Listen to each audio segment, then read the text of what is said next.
My main field is geology, so I do teaching and research geology. You had to pick 4 topics in first year, and I didn't know what to pick for the 4th topic after maths, physics and chemistry, so I thought, oh well, you know, geology looks pretty good, chance to get outside, see some rocks, which I knew nothing about whatsoever, so I picked geology as my 4th subject, and it basically went on from there. If I'm in Perth, then I'll go into the office in the morning, go through a mountain of email like most people, maybe have some meetings, maybe do some research, talk to students, maybe do some teaching. I work some of the time down here in Albany, in which case there's a bit more chance to maybe go out and see some rocks, or sometimes I'm out in the field, and then a typical day involves getting out and looking at rocks all day. So yeah, very much depends on whereabouts I am. It absolutely has to be the chance to get out in the field, to wander around looking at rocks all day, and start putting together a story of this very fragmented record that the rocks provide us with. Every day there's more stuff to do than the amount of things that you really have time for, and you want to do them all as well as you possibly can. And sometimes the things that you want to do the most are the things that slide to the bottom of the list because there's other things that are more pressing. So yeah, it's the lack of time. The myth that most annoys me is that there are some very high profile geologists who are climate change skeptics.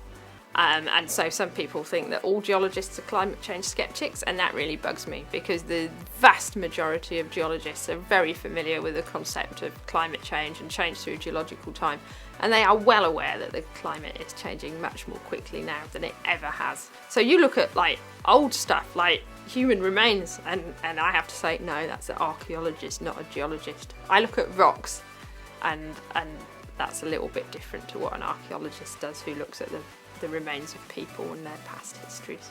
Basically, there's just so much going on in geology, it's pretty much impossible to keep up. But I'm the editor of a couple of journals, so I get a lot of stuff sent to me that I have to read as part of my job. So I kind of get glimpses of what's going on through that. I really love taking non-geologists on field trips, and around the Albany area is just such a fantastic opportunity. The rocks are really complicated. Last year I went out with the young naturalists, and I've done talks to one of the museum curatorials, and I really like putting the geology into words and telling it as a story so people can just see how long our history is. So mostly by direct sort of communication. Exploring for nickel. So nickel is a battery metal, so the projected need for nickel is increasing, so people are searching for nickel.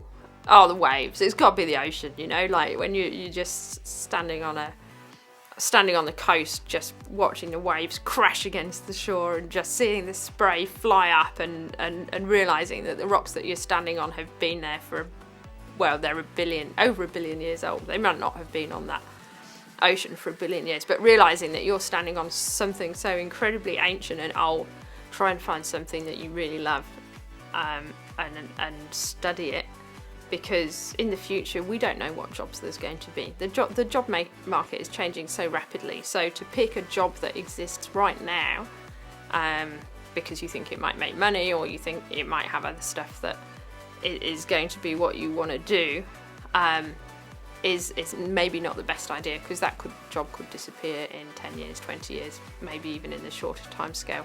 I think the world needs scientists more than ever, you know, with the global social media opportunities that there are for fake news to spread, for poorly informed stories that sound plausible but might not be based on fact. I think we need scientists more than ever. We need people to really think about the information that they're presented, to look at it in a critical way, and if, as a scientist, that is part of your training.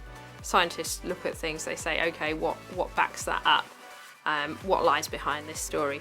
And that's the way that we avoid going down the wrong path because of all the fake news that is out there, and it's a really serious problem, I think.